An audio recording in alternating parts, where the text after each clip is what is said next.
Hello friends, myself Dr. Ajay Sharma, Associate Professor, Kasturila College of Education.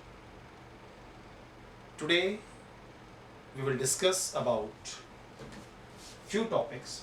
First is range, second is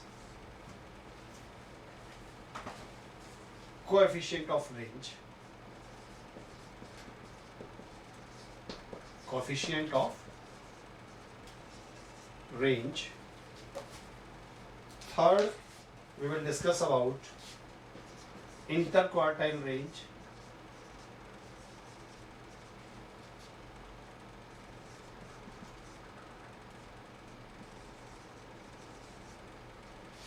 Fourth, we will discuss about quartile deviation.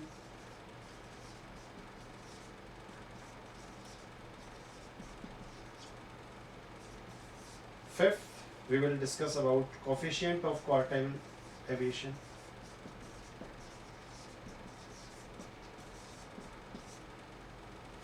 And sixth, we will discuss about mean deviation. So, let's start one by one. First, we will discuss about range.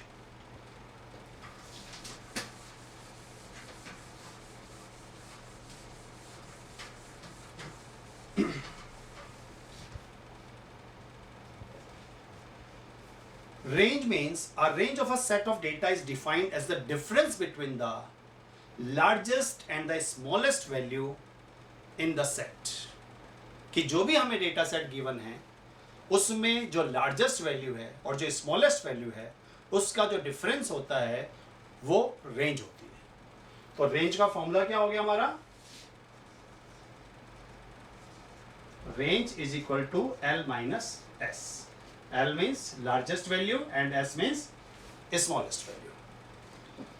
Now, अगर आपको frequency के अंदर data given होगा, continuous series के अंदर data given होगा, तो उस केस में हम क्या करेंगे कि हमारे पास मान लीजिए कि 10 से 20 इस तरीके से डिफरेंट क्लासेस गिवन है और लास्ट क्लास है हमारी 80 to 90.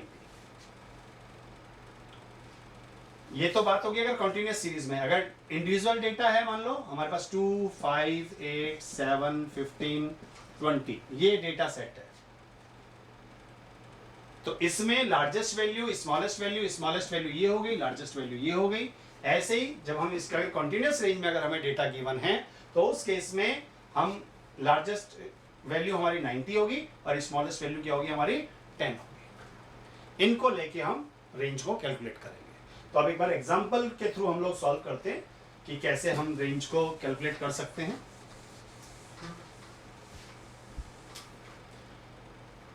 तो रेंज का फॉर्मूला हो गया L माइनस S.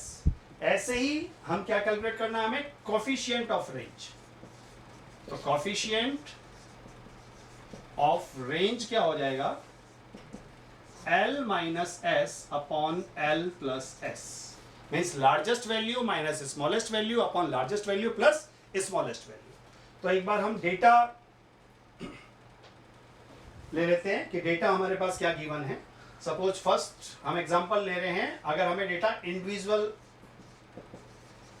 सीरीज की फॉर्म में अगर गिवन है तो डेटा हमें जो गिवन है वो क्या गिवन है? Suppose 65, 70, 82, 59, 81, 76, 57, 60, 55 and 50.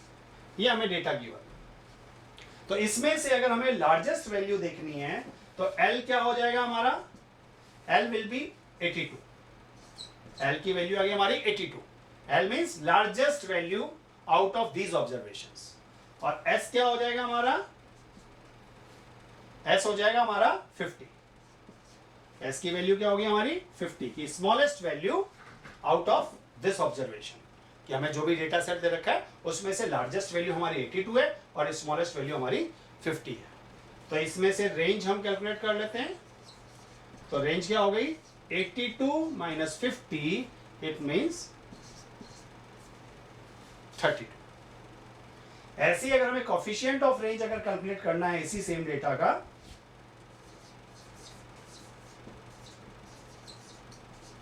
Coefficient of range अगर कैलकुलेट करना है तो वो क्या हो गया, L minus S upon L plus S.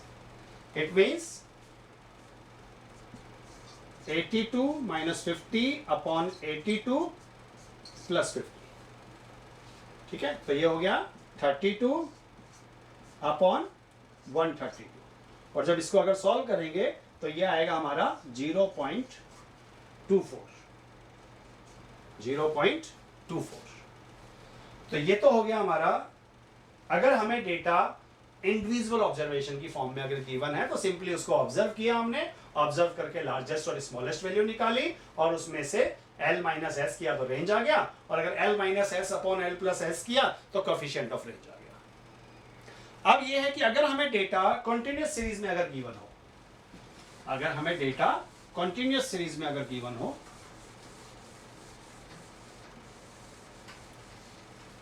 तो कैसे करेंगे. तो कंटिन्यूअस सीरीज का एक बार एग्जांपल ले लेते हैं कि हमें डेटा क्या गिवन है, मार्क्स गिवन है और फ्रीक्वेंसी गिवन है, नंबर ऑफ स्टूडेंट्स.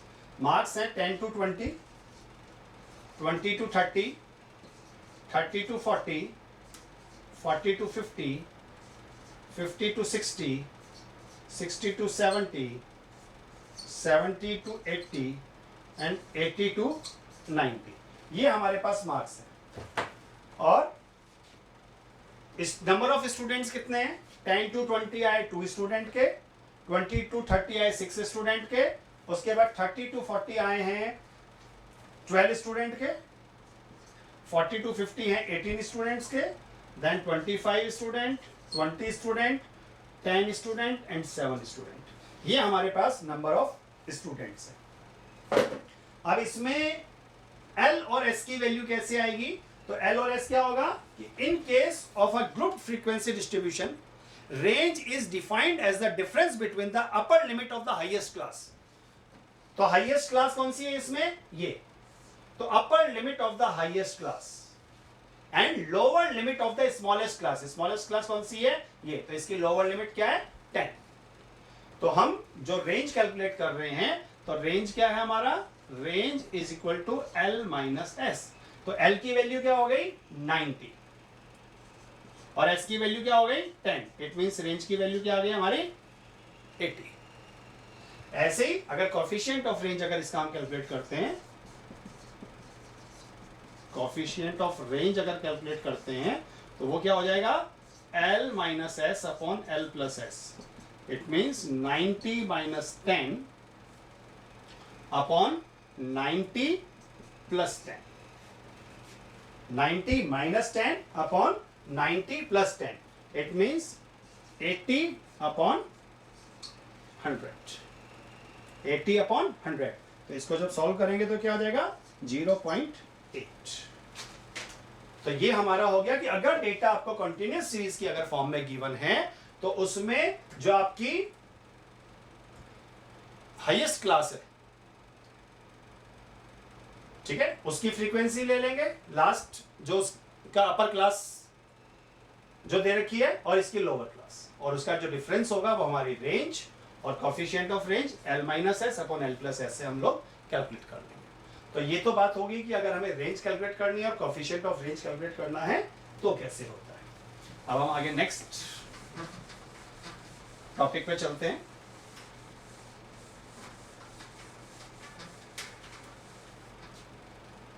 नेक्स्ट जो है वो है हमारा inter quartile range. Inter quartile range.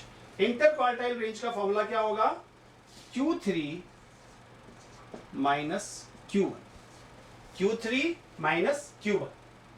ऐसे quartile deviation, quartile deviation, quartile deviation का फॉर्मूला क्या होगा, Q3 माइनस Q1 अपॉन 2. और कोफिशिएंट ऑफ क्वार्टाइल डेविएशन क्या होगा, कोएफिशिएंट ऑफ क्वार्टाइल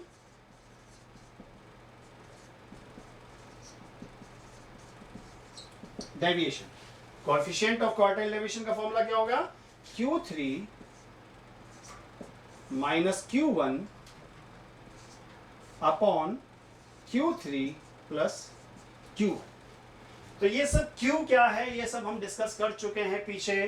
क्वार्टाइल्स हमने कैलकुलेट करने सीखे थे, क्वार्टाइल, डिसाइल, परसेंटाइल। ठीक है, वही सेम चीज है यहाँ पे कि अगर हमारे पास Q3 और Q1 की अगर वैल्यू है तो हम इससे इंटर क्वार्टाइल रेंज भी निकाल पाएंगे, क्वार्टाइल डेविएशन भी निकाल पाएंगे और कोएफिशिएंट ऑफ क्वार्टाइल डेविएशन भी निकाल पाएंगे।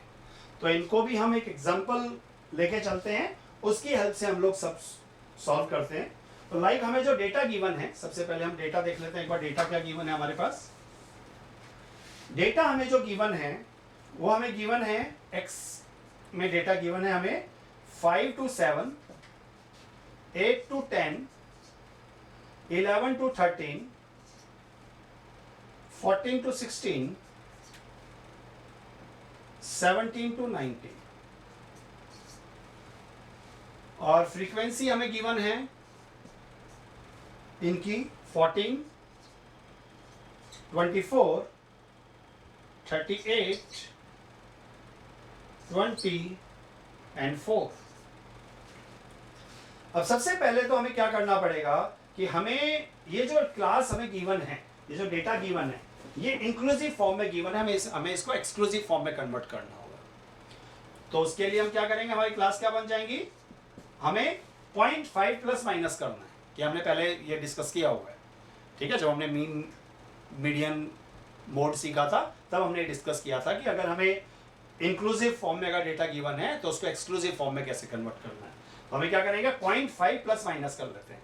तो ये क्या हो जाएगा आपका 4.5 से लेके 7.5, 7.5 से लेके 10.5, 10.5 से लेके 13.5। अपर और लोअर क्लास जो है उसमें 0.5 प्लस माइनस करेंगे और 13.5 से लेके 16.5 और 16.5 से लेके 19.5। तो ये हमारे पास अब जो डेटा है ये हमारा डेटा एक्सक्लूसिव फॉर्म में आ गया। अब हम क्या करेंगे, नेक्स्ट जो स्टेप रहेगा हमारा वो होगा कि हमें क्या कैलकुलेट करना है, हमें CF कैलकुलेट करना है। हमारे पास क्लास आ गई, हमारे पास F की वैल्यू आ गई, अब हम क्या करेंगे, CF कैलकुलेट करेंगे। क्योंकि देखो सेम प्रोसेस चलेगा। सबसे पहले हमें क्या चाहिए, ये तीनों अगर चीजें कैलकुलेट करनी है तो हमें Q3 और Q1 की वैल्यू चाहिए। तो हम लोग स्टेट्स में एक चीज हमें ध्यान रखनी है कि हमें ये नहीं कि पीछे की चीजें हम नहीं करेंगे तो हम आगे की चीजें हमें समझ आ जाएंगी। अगर आगे हम जब मीन डेविएशन करेंगे, स्टैंडर्ड डेविएशन करेंगे या आगे जो भी चीजें हम पढ़ेंगे, जो भी टॉपिक पढ़ेंगे, तो उसमें अगर हमें मीन निकालना ही नहीं आता, हमें मीडियन निकालना ही नहीं आता, हमें मोड निकालना ही नहीं आता, हमें क्वार्टाइल नहीं पता क्या होता है, तो हम ये सब टॉपिक्स कवर नहीं कर पाएंगे। क्योंकि यहाँ पे जब हम ये टॉपिक पढ़ेंगे तो हमें कोई ये नहीं समझाएगा कि क्वार्टाइल कैसे कैलकुलेट होता है, सीधा फॉर्मूला होगा, कैलकुलेट करके दे देंगे बस। ठीक है, तो हमें पहले के टॉपिक अगर आपको देखने होंगे तो पहले के टॉपिक्स की भी वीडियोस अवेलेबल हैं, आप वो देख सकते हो, रेफर कर सकते हैं।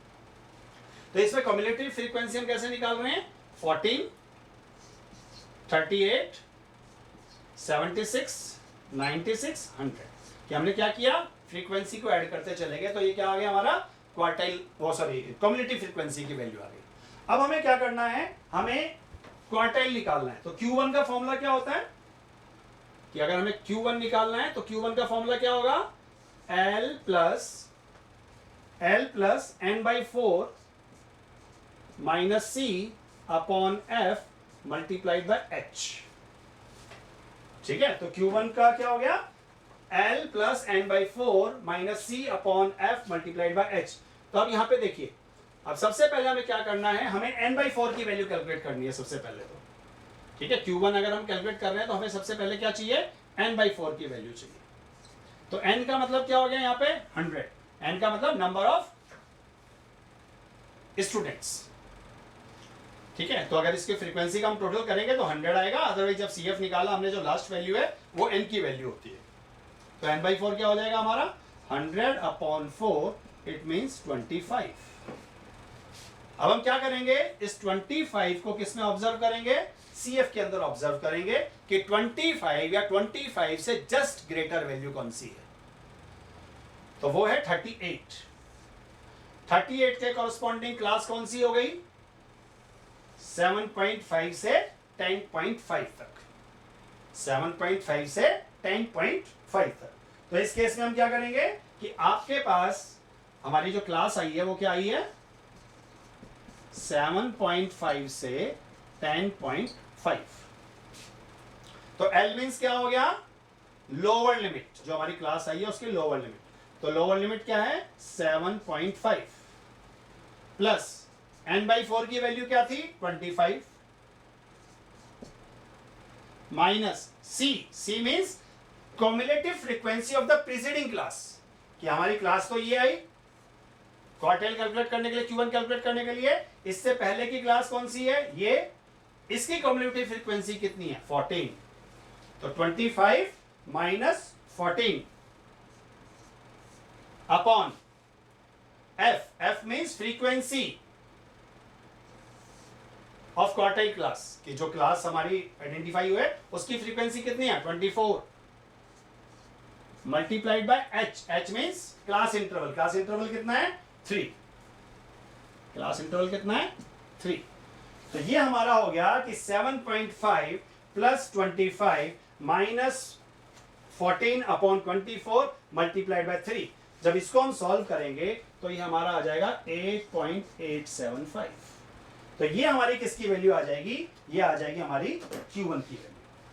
ठीक है, अभी हम कैलकुलेशन नहीं कर रहे, ठीक है, उसमें टाइम लगेगा, तो हमने सीधा इसका जो सॉल्यूशन आएगा वो हमने नोट कर लिया कि भी 8.875 इसका Q1 की वैल्यू आ जाएगी। तो Q1 हमारे पास आ गया कि Q1 कितना आ गया, 8.875। अब अगर हमें Q3 निकालना है, मान लीजिए हमें, अब नेक्स्ट क्या चाहिए, हमें Q3, हमें अब Q3 निकालना है। अगर Q3 कैलकुलेट करना है तो Q3 के लिए फॉर्मूला क्या होता है, L plus 3n/4 minus C upon F multiplied by H। तो हमें इसके लिए सबसे पहले क्या चाहिए, 3n/4 की वैल्यू चाहिए। तो 3n/4 का मतलब क्या हो गया, 300 अपॉन 4, इट मीन्स 75। तो 3n/4 की वैल्यू आ गई हमारी 75। अब अगेन हमें क्या करना है, इस 75 को किस में ऑब्जर्व करना है, इस CF के अंदर ऑब्जर्व करना है। ठीक है, तो 75 या 75 से जस्ट ग्रेटर वैल्यू कौन सी है, वो है 76। तो इसके कॉरस्पॉन्डिंग क्लास कौन सी है, 10.5 से लेकर 13.5 तक। तो हमारी क्लास क्या आ गई, 10.5 से लेके 13.5 तक। अब अगर हम इसको पुट करते हैं, L की वैल्यू कितनी हो गई हमारी, 10.5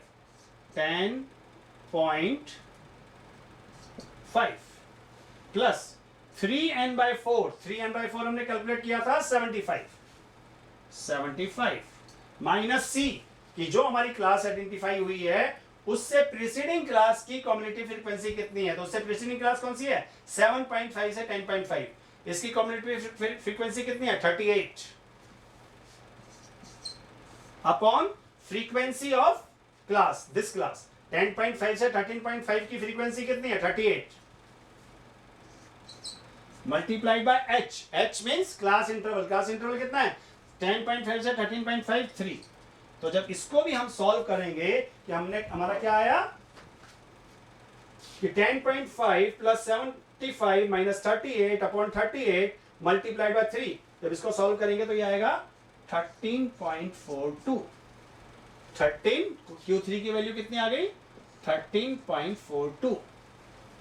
ठीक है, तो ये दो चीजें हमारे पास आ गई।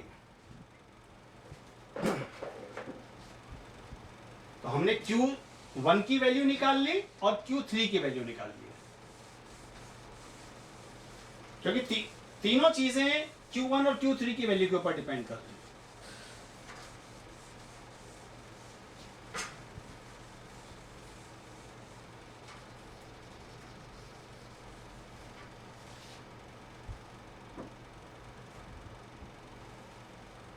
ठीक है, तो अब अगर हमें इंटर क्वार्टाइल रेंज निकालनी है तो सिंपली Q3 में से अगर ये चीज कैलकुलेट करनी है तो हम क्या करेंगे, 13.42 में से 8.875 को माइनस कर देंगे। ठीक है, तो जो भी आएगा that will be our answer. इसमें से अगर हम इसको माइनस कर देंगे तो जो भी आएगा वो हमारा आंसर होगा कि 10 में से 5 गया 5, 11 में से 7 गया 4, 13 में से 8 गया 5, इसका 12 में से 8 गया 4। ठीक है, तो ये जो भी हमारा आएगा ये हमारा क्या हो गया, इंटर क्वार्टाइल रेंज की वैल्यू आ गई।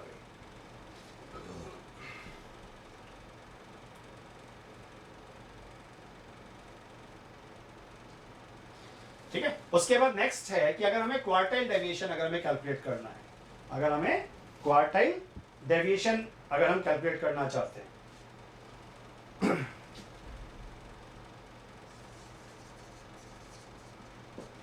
Quartile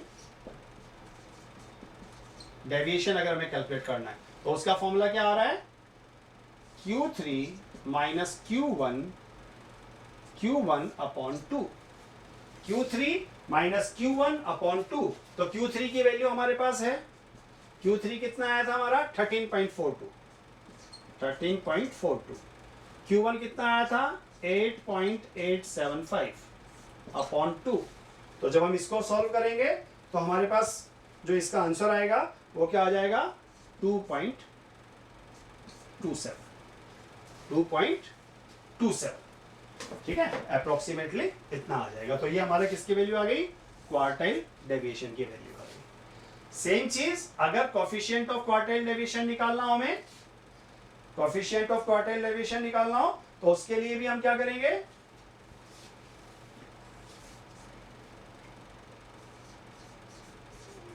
coefficient of quartile deviation अगर निकालना हो तो इसका फॉर्मूला क्या है, Q3 minus Q1 upon Q3 plus Q1।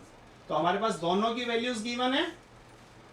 ठीक है, तो Q3 में से Q1 को हम माइनस कर लेंगे और डिवाइड किससे कर देंगे, Q3 में Q1 को प्लस करेंगे। तो उन दोनों को जब अगर डिवाइड करेंगे तो we will get the value of coefficient of quartile deviation. ठीक है, तो ये हो गया हमारा कि अगर इंटर क्वार्टाइल रेंज निकालनी है तो हमें Q3 माइनस Q1 की वैल्यू चाहिए, अगर क्वार्टाइल डेविएशन निकालना है तो Q3 माइनस Q1 अपॉन 2, और अगर कोफिशिएंट ऑफ क्वार्टाइल डेविएशन निकालना है तो Q3 minus Q1 upon Q3 plus Q1। तो अगर Q3 और Q1 की वैल्यू अगर हमारे पास है तो we can calculate all these three things. Okay, now next we will discuss about mean deviation.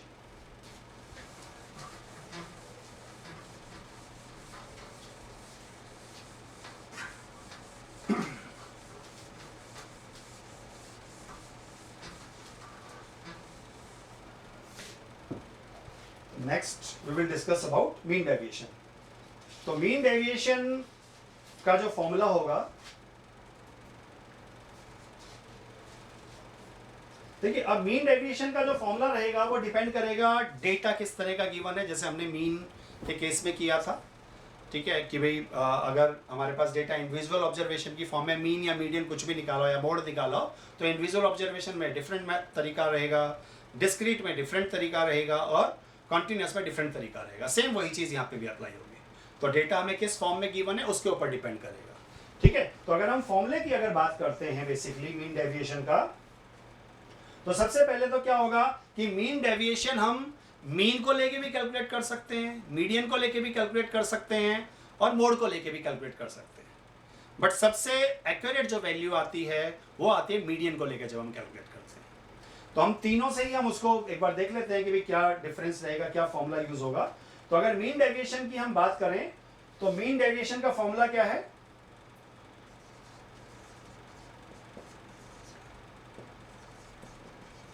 Mean deviation about an average A, about an average A. तो मीन्स कोई भी एज्यूम मीन हम यहां नहीं मान रहे क्योंकि हम एग्जैक्ट मीन, मीडियन या मोड की वैल्यू कैलकुलेट करेंगे यहां पे। तो इसका फॉर्मूला क्या हो जाएगा कि summation of x minus a, summation of absolute value of x minus a upon n. It means कि summation of x minus a means d, deviation. x minus a means d, summation of d upon n, summation of d upon n. तो ये तो हो गया कि अगर हमें data individual observation की फॉर्म में अगर गिवन होगा, ठीक है. अगर डिस्क्रीट या कंटिन्यूएशन में गिवन होगा तो क्या हो जाएगा, यहां पे आपका फॉर्मूला क्या चेंज हो जाएगा कि अगर ये तो है इंडिविजुअल ऑब्जर्वेशन की अगर फॉर्म में गिवन है, अगर डिस्क्रीट या कॉन्टिन्यूअस की फॉर्म में अगर गिवन होगा तो उस केस में क्या हो जाएगा कि mean deviation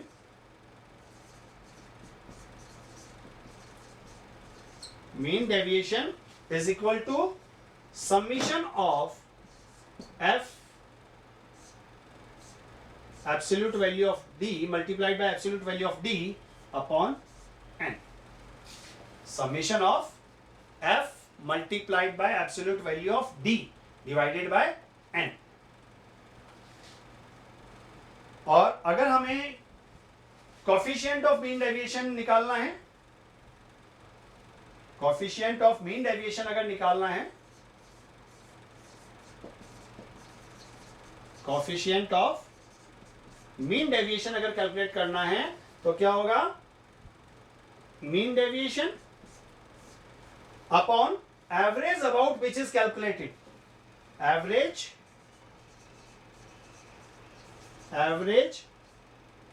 about which it is calculated, about which it is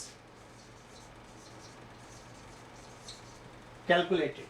कि मीन्स आपने मीन डेविएशन मीन को लेकर निकाला तो मीन से डिवाइड कर देंगे, अगर मीडियन से लेकर निकाला मीडियन से डिवाइड कर देंगे, और अगर मोड से लेकर निकाला तो मोड से डिवाइड कर देंगे. तो हमें क्या मिल जाएगा, कोफिशिएंट ऑफ मीन डेविएशन की वैल्यू मिल जाएगी. कि अगर कोफिशिएंट ऑफ मीन डेविएशन निकालना है तो हम क्या करेंगे, मीन डेविएशन को मीन, मीडियन या मोड से डिवाइड कर देंगे. तो डिपेंड करता है कि हमने डेविएशन लेने के लिए हमने क्या कैलकुलेट किया है, कि हमने मीन को लेकर निकाला डेविएशन, या मीडियन को लेकर निकाला, या मोड को लेकर निकाला है. तो अब इसको एक बार एग्जांपल के थ्रू देख लेते हैं.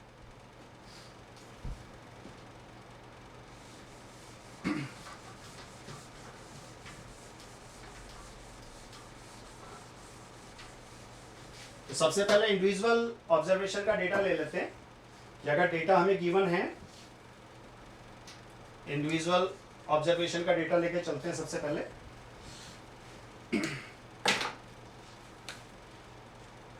कि अगर डेटा हमें गिवन है 56, 46, 79, 26, 85, 39, 65, 99, 29 एंड 72, ये हमें डेटा गिवन है. तो इसमें हमें सबसे पहले क्या निकालना होगा, सबसे पहले हम मीन डेविएशन निकालेंगे. हम सपोज मीडियन को लेके चल रहे हैं, कि हम निकाल रहे हैं मीन डेविएशन अबाउट मीडियन. हमें क्या निकालना है, मीन डेविएशन अबाउट मीडियन. तो हम अगर मीन को लेके चलेंगे तो पहले मीन निकालना पड़ेगा, मीडियन को लेके चलेंगे मीडियन निकालना पड़ेगा, मोड को लेके चलेंगे मोड निकालना पड़ेगा. तो हम सबसे पहले क्या कैलकुलेट कर लेते हैं, एन क्या है यहाँ पे, 1 2 3 4 5 6 7 8 9 10, एन है 10. ठीक है. तो हम क्या कैलकुलेट करेंगे, N plus 1/2, N plus 1/2. It means क्या आ गया, 5.5. तो ये पहले डेटा को अरेंज कर लेते हैं हम असेंडिंग ऑर्डर में, क्योंकि हमें जब भी मीडियन कैलकुलेट करना होता है तो हम क्या करते हैं, डेटा को ऑर्डर में अरेंज कर लेते हैं. तो सबसे पहले हम डेटा को अरेंज करते हैं. तो डेटा जब अरेंज करेंगे तो हमारा ये डेटा क्या बन जाएगा, 26, 29, 39, 46, 56, 65, 72, 79, 85 एंड 99। ये हमारा डेटा असेंडिंग ऑर्डर में अरेंज होने के बाद हो गया। तो हम क्या करेंगे, मीडियन कैसे निकालेंगे? मीडियन मीन्स साइज ऑफ हम मीडियन की वैल्यू निकाल रहे हैं।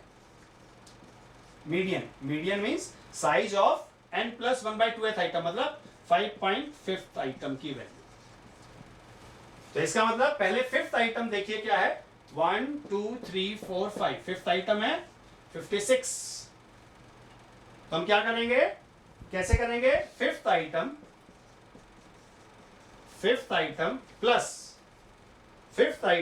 Plus 0.5 of 6th item minus 5th item. तो 5th आइटम क्या है हमारा? 56।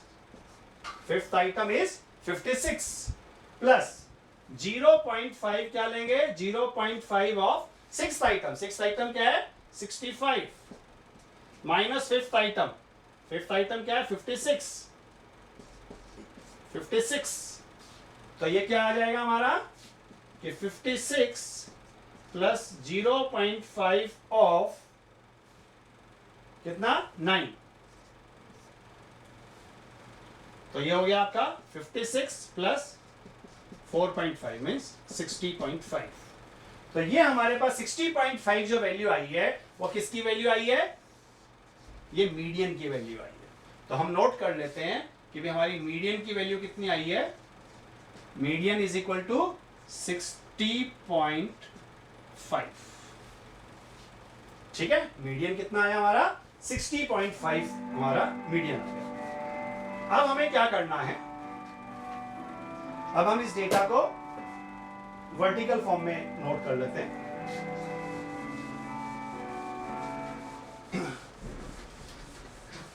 मीन डेविएशन निकालने के लिए हमें क्या करना पड़ेगा? हमें डेविएशन कैलकुलेट करने पड़ेंगे। हमें मीन डेविएशन निकालने के लिए क्या करना पड़ेगा? हमें डेविएशन कैलकुलेट करने पड़ेंगे। तो x की वैल्यू क्या है हमारी? x है 26, 29, 39, 46, 56, 65, 72,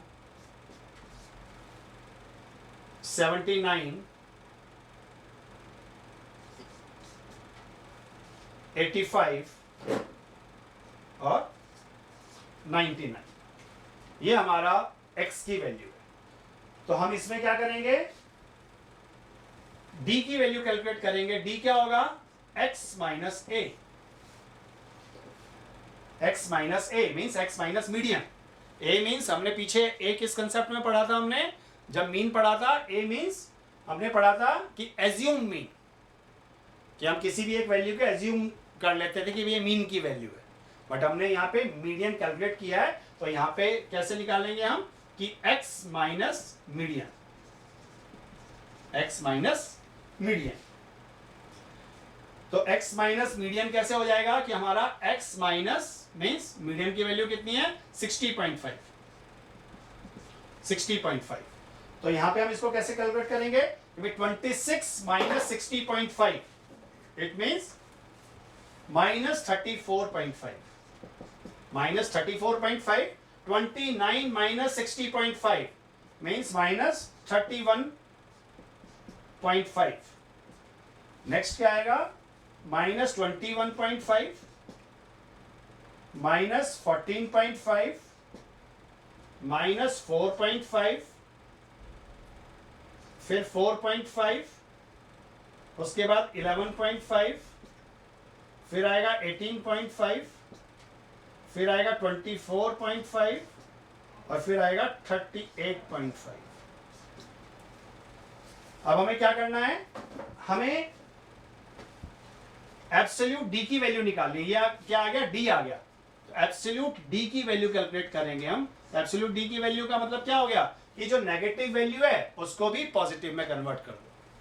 ये पॉजिटिव में कन्वर्ट हो जाएगी कि जैसे ही आप इसमें अगर किसी भी वैल्यू को एनक्लोज कर देते हैं तो वो हमारी अगर नेगेटिव वैल्यू होती है तो उसका आंसर क्या आ जाता है? पॉजिटिव आ जाता है, कि पॉजिटिव बन जाती है वैल्यू। तो इसका मतलब क्या हो गया कि ये हो गया आपका 30, डी की वैल्यू क्या आ गई 34.5, 31.5, 21.5, 14.5, 4.5, 4.5, 11.5, 18.5, 24.5 एंड 38.5। अब हम किसकी वैल्यू कैलकुलेट करेंगे, समेशन ऑफ डी की वैल्यू कैलकुलेट करेंगे। तो अगर इसको हम सम कर लेते हैं तो ये हमें क्या देगा, summation of D. Summation of D क्या आएगा हमारा 204। समेशन ऑफ डी कितना आ गया 204 कि अगर इन सबको हम अगर प्लस कर देंगे तो हमें समेशन ऑफ डी की वैल्यू मिल जाएगी, समेशन ऑफ डी की वैल्यू मिल जाएगी। तो अगर हमें अब मीन डेविएशन कैलकुलेट करना है तो मीन डेविएशन कैसे कैलकुलेट होगा हमारा,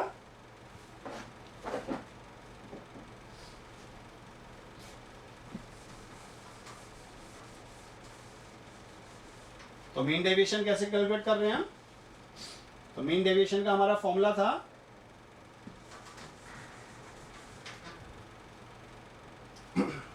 मीन डेविएशन का हमारा फॉर्मूला है M D is equal to summation of D upon N. तो समेशन ऑफ डी क्या आया 204 और एन की वैल्यू कितनी थी हमारी, एन कितना है 10, एन कितना है 10। तो मीन डेविएशन कितना आ गया 20.4। तो मीन डेविएशन की वैल्यू क्या आ गई 20.4। और यहां पे हम मेंशन जरूर करेंगे कि हमने मीन डेविएशन किससे निकाला है, तो यहां पे लिखेंगे मीन डेविएशन अबाउट मीडियन, कि हमने मीडियन से कैलकुलेट किया है। ठीक है कि मीन डेविएशन अबाउट मीडियन। तो ये हमारा 20.4 किसकी वैल्यू आ गई, मीन डेविएशन की वैल्यू आ गई। अब अगर हमें नेक्स्ट क्या निकालना है, कोएफिशिएंट ऑफ मीन डेविएशन।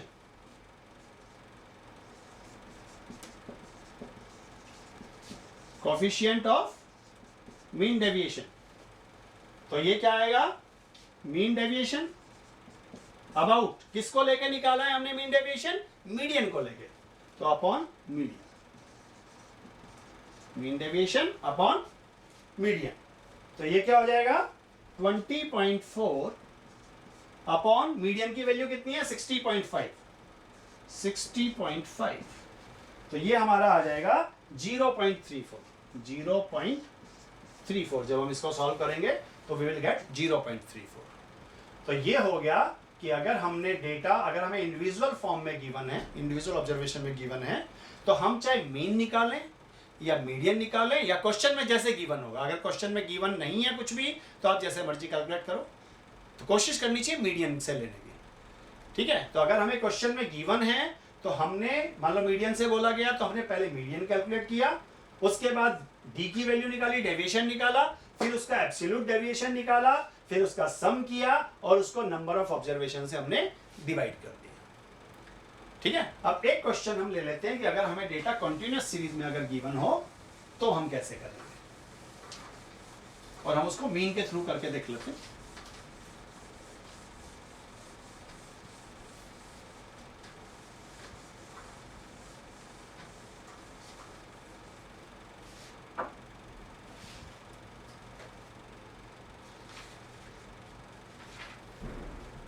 देखिए सबसे पहले हमें डेटा जो गिवन है वो ले लेते हैं हम, कि हमें क्या करना है, calculate the mean deviation from the mean. हम मीन डेविएशन निकालेंगे मीन के थ्रू। हम एक डेटा नोट कर लेते हैं कि हमें क्या गिवन है, मार्क्स गिवन है, मार्क्स गिवन है हमें।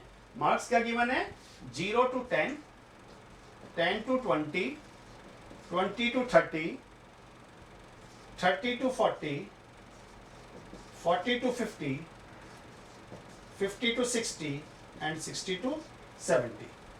उसके बाद हमें फ्रीक्वेंसी भी गिवन है। फ्रीक्वेंसी क्या गिवन है, फ्रीक्वेंसी गिवन है हमें 6, 5, 8, 15, 7, 6, 3। अब अगर कंटिन्यूस सीरीज में है तो हमें क्या x की वैल्यू निकालनी पड़ेगी, x का मतलब मिड वैल्यू, तो मिड वैल्यू अगर हम निकालते हैं तो मिड वैल्यू क्या आ गई 5, 15, 25, 35, 45, 55 और 65, ये हमारी मिड वैल्यू आ गई। अब देखिए अगेन जैसे मैंने स्टार्टिंग में कहा कि अगर हमें अब मीन के थ्रू कैलकुलेट करना तो हमें पहले मीन कैलकुलेट करना आना चाहिए, ठीक है। तो अब इसमें हमारे पास x और f की वैल्यू है, तो अगर हम चाहें तो fx निकाल लेते हैं सीधा, ठीक है। तो fx अगर हम निकालते हैं, अगर fx हम निकालते हैं तो fx कितना आ गया 30, 75 और ये आ गया आपका 200, 525, 315, उसके बाद 330 और 195, ये हमारी fx की वैल्यू आ गई। अब हमें क्या निकालना है, सबसे पहले तो हमें मीन की वैल्यू चाहिए, हमें क्या चाहिए, मीन की वैल्यू चाहिए, क्योंकि हम मीन के थ्रू कैलकुलेट कर रहे हैं। तो हम क्या कर रहे हैं, x बार निकालते हैं, x bar is equal to summation of fx upon n। तो अगर n की वैल्यू यहां से मिल जाएगी, समीशन ऑफ fx यहां से मिल जाएगा, समीशन ऑफ fx और n यहां से मिल जाएगा।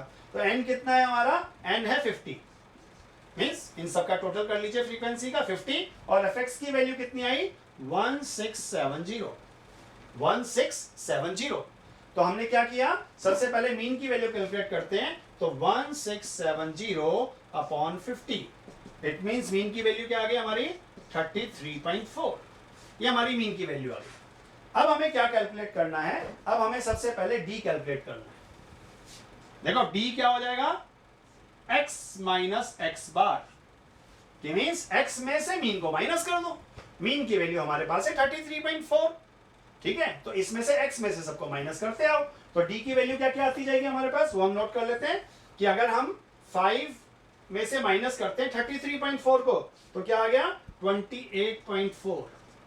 नेक्स्ट आ जाएगी हमारे पास वैल्यू 18 माइनस 18.4 माइनस 8.4, उसके बाद 1.6, फिर 11.6, 21.6 और 31.6, ठीक है। तो ये आ गया 5 माइनस 33.4, 28.4, फिर 18.4, 8.4, उसके बाद 1.6, उसके बाद 11.6, फिर 21.6, 31.6, फिर हम क्या निकालेंगे, एब्सोल्यूट डी, कि डेविएशन जो हमने निकाली है इसकी एब्सोल्यूट वैल्यू निकाल लीजिए, कि मीन्स जो नेगेटिव वैल्यू है वो पॉजिटिव कर दीजिए, तो मीन्स 28.4, 18.4, 8.4, 1.6, 11.6, 21.6 और 31.6, ये हमारे पास एब्सोल्यूट डी की वैल्यू आ जाएगी। फिर हम क्या करेंगे, समीशन ऑफ, अच्छा एफ दे रखा है हमें, तो एफ और एब्सोल्यूट डी को मल्टीप्लाई कर देंगे, तो अब इसमें ये क्या आएगा 170.4, 92, 67.2, 24, 81.2, 129.6 एंड 94.8। अब हमें क्या चाहिए, मीन डेविएशन निकालने के लिए क्या चाहिए था, देखो मीन डेविएशन किससे निकल रहा है, mean deviation is equal to summation of F D upon N, summation of F D upon N. तो यहां पे अगर हमारे पास समीशन ऑफ एफ डी की वैल्यू अगर आ जाए, समीशन ऑफ एफ डी, तो ये हमारे पास अगर समीशन ऑफ एफ डी की वैल्यू अगर आ जाती है तो ये कितनी आएगी 659.2, 659.2, ये हमारे पास इसकी वैल्यू आ गई। तो अगर हम इसको फॉर्मूले में पुट कर देते हैं कि mean deviation equal to summation of F D divided by N, तो इसका मतलब क्या हो गया 659.2 divided by N, N means 50, तो ये हमारे पास आ जाएगा 13.18, 13.18। ठीक है, तो हमने सबसे पहले क्या कैलकुलेट किया कि अगर हमें बोला कि मीन डेविएशन निकालिए मीन को लेके, तो सबसे पहले हमने जो भी डेटा हमारे पास गिवन था उसके बेसिस पे पहले हमने मीन की वैल्यू कैलकुलेट की। इस मीन की वैल्यू के बेसिस पे हमने डेविएशन कैलकुलेट किया, फिर उसको एब्सोल्यूट डेविएशन में कन्वर्ट किया, फिर उसको क्या किया, डेविएशन को फ्रीक्वेंसी के साथ मल्टीप्लाई किया इस डेविएशन को, और ये जो भी आया फिर हमने इसको सम किया, तो ये हमारे पास समीशन ऑफ एफ डी की वैल्यू आ गई, और फिर इसको एन की वैल्यू से डिवाइड किया तो हमें मीन की वैल्यू मिल गई। ठीक है, तो इसमें हमें इस तरीके से हमने मीन डेविएशन अपना कैलकुलेट कर लिया। तो मेन चीज यही है कि हम आगे के टॉपिक जब करें, पीछे के टॉपिक भी हमें याद रहने चाहिए कि हम जैसे आगे अगर बढ़ते रहेंगे कि मीन डेविएशन कर लिया, स्टैंडर्ड डेविएशन कर लिया, तो अब आगे जब हम जाएंगे मीन डेविएशन भी हमें काम में आएगा। वहां पे पहले अगर कोई टॉपिक करेंगे उससे उसका पहले मीन डेविएशन निकालना पड़ेगा। मीन डेविएशन से पहले हमें मीन पता होना चाहिए, मीडियन पता होना चाहिए निकालना, क्योंकि क्वेश्चन में अगर गिवन होगा कि मीन के थ्रू ही निकालना तो मीन पता होना चाहिए, मीडियन के थ्रू है तो मीडियन पता होना चाहिए। तो मतलब हमें अगर सबके फॉर्मूले अगर पता हैं तो we can do these things very easily. तो ये हमारा हो गया मीन डेविएशन और कोफिशिएंट ऑफ मीन डेविएशन के बारे में। तो अगर हमें इसका अगर कोफिशिएंट ऑफ मीन डेविएशन अगर निकालना है तो हम क्या करेंगे कि ये हमारा मीन डेविएशन आया, इसको हम किससे डिवाइड कर देंगे, इसकी मीन की वैल्यू से डिवाइड कर देंगे 33.4 से, तो हमें कोफिशिएंट ऑफ मीन डेविएशन की वैल्यू मिल जाएगी। ठीक है, तो that's all about these topics. Thank you.